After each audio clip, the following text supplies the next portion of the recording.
started off back in the late 50s when the Reichmans leased this land to a couple of English people, brother and sister. And her name was Doris Johnson, who managed the course for her brother, Earl K. Johnson. They in turn hired my dad as an assistant greenskeeper. This was in 1962. And in 1967, he hired his nephew, who is a little Carmen. Both Carmens, by the way. So now we have two Carmens. A few years later, Olympia York put the land up for sale. The Reichmans had a falling out with the Royal project in England. Banks were after them for money. It was then offered to the lady that leased the land from the Reichmans, Doris Johnson. She had no children, never married. So she offered the purchase to the Carmens. I would say about 22 years ago when they purchased the land. And she decided to help them out and still carry and manage the course for an extra 4 years. Until she decided to, call it quits, and she passed it on to what she would call her two adopted sons, Carmen and Carmen. She said, guys, it's all yours for a penny. So for 1 penny, she sold the business to the Carmens. We work about 30 years with her. She's nice with us, me and Carmen. She's a very nice woman. So I say, guys, that's your opportunity. After that, he in 1997, he take over the business. Yeah. Had more work an hour before. Yeah. After on all the time. This kind of, you never end this kind of business, you never end. You have to cut the grass, you have to cut first of the green, you have to do. You have to water at night, sometimes really no more. Get tournaments organized. Raking traps, trimming trees. Cutting fairways, cutting greens. To cleaning toilets, to working behind the desk. Work the pro shop. Pay the bills. And listen to all complaints. And the snack bar part of it. Do all the PR work and all the management. Interacting with their customers. And cooking. And go out on the course and marshal. No easy.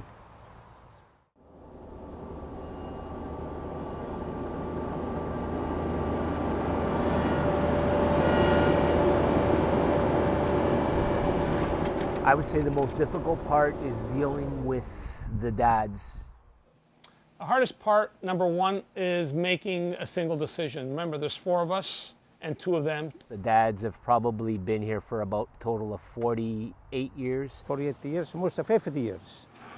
It's been, what, 50 years now? I don't even know now. It's like 52 years working here? 53 years almost, eh? Yeah. I understand where they come from and how they got to where they are, but they're very old-fashioned.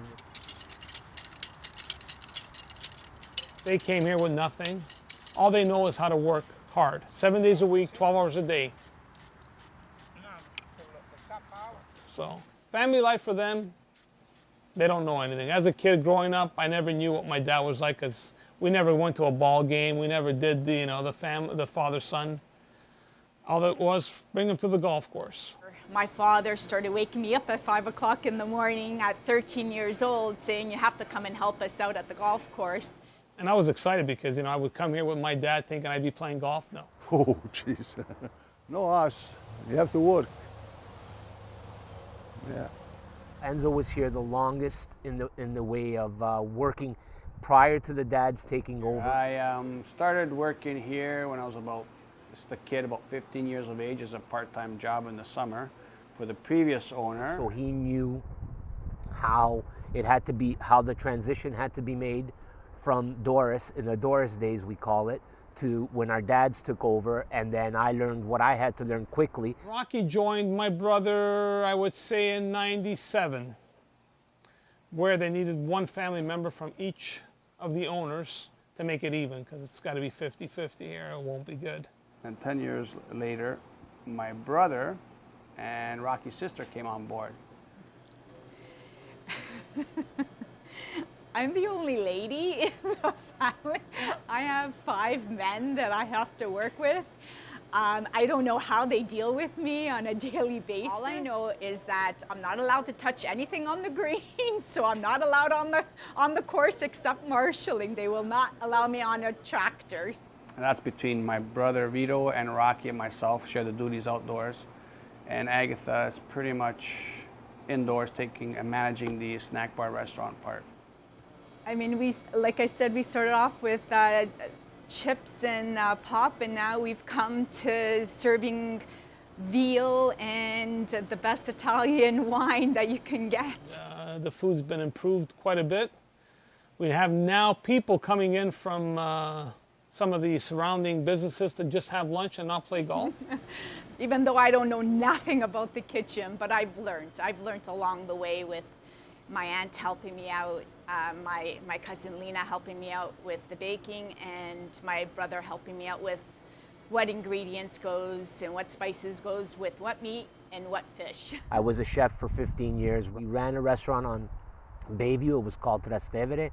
It was an Italian restaurant, fine dining. Okay, the restaurant in the Bayview, he worked a lot of hours, my son, at that time.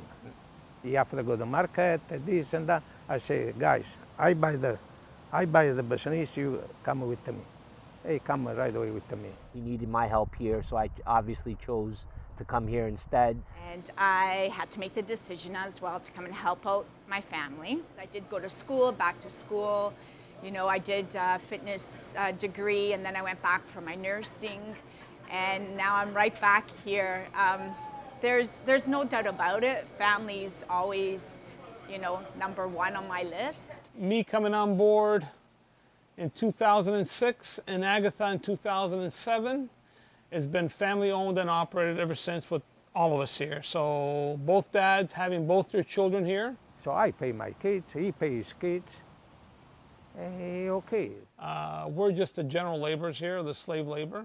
Our dad and his partner are the owners. I mean, they call the last shot. They're the big chiefs, big honchos. And they are rightfully the owners. We work for them. We in turn really do most of the work here. My father and my uncle do a lot. I mean, they take care of the greens out on the course, and as they're aging, of course, like all of us, they're starting to slow down, and that's pretty much the reason why Enzo, Vito, and Rocco are working quite a bit outside on the course now. And now we have other family members like my nephew coming and jumping in and helping out on the course. Yes, that's Carmen. He's my son.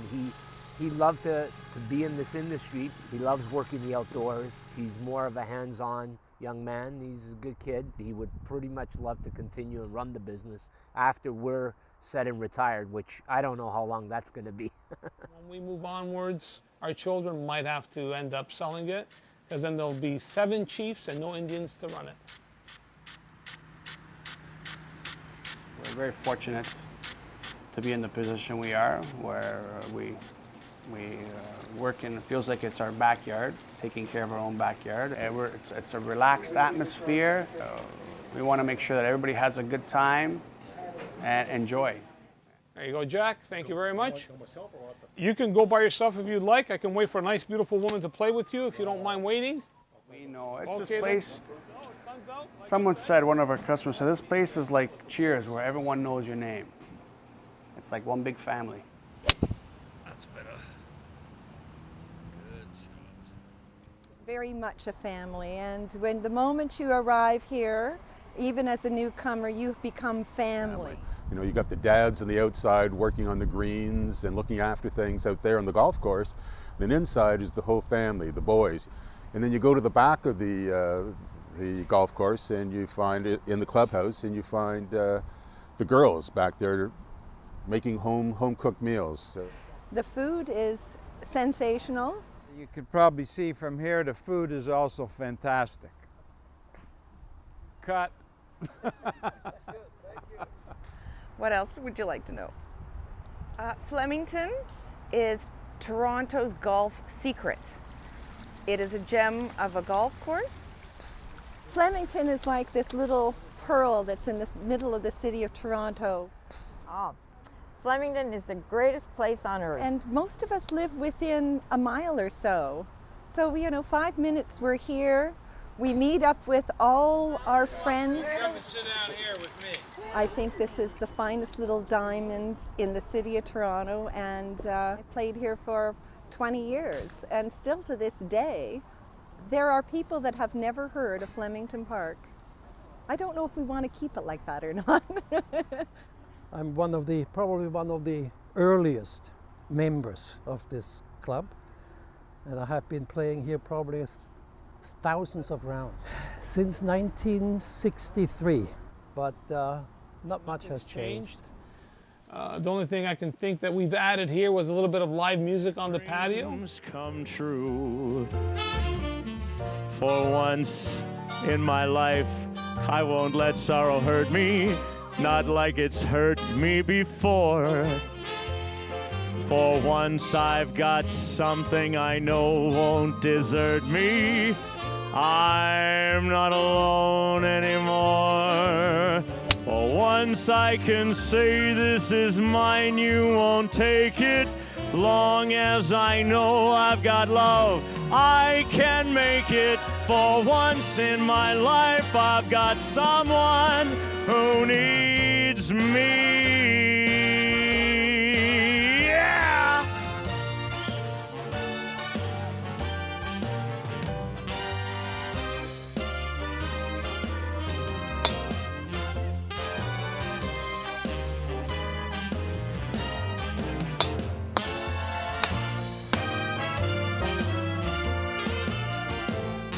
For once I can say this is mine, you won't take it. Long as I know I've got love, I can make it. For once in my life, I've got someone. For once in my life, I found someone. For once in my life, I found someone who needs me.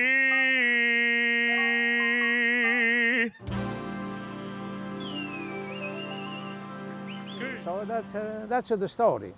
And it's a nice place here. Nice place. We go for coffee now. Thank you, folks. Thank you very much. Thank you. Isn't this fun?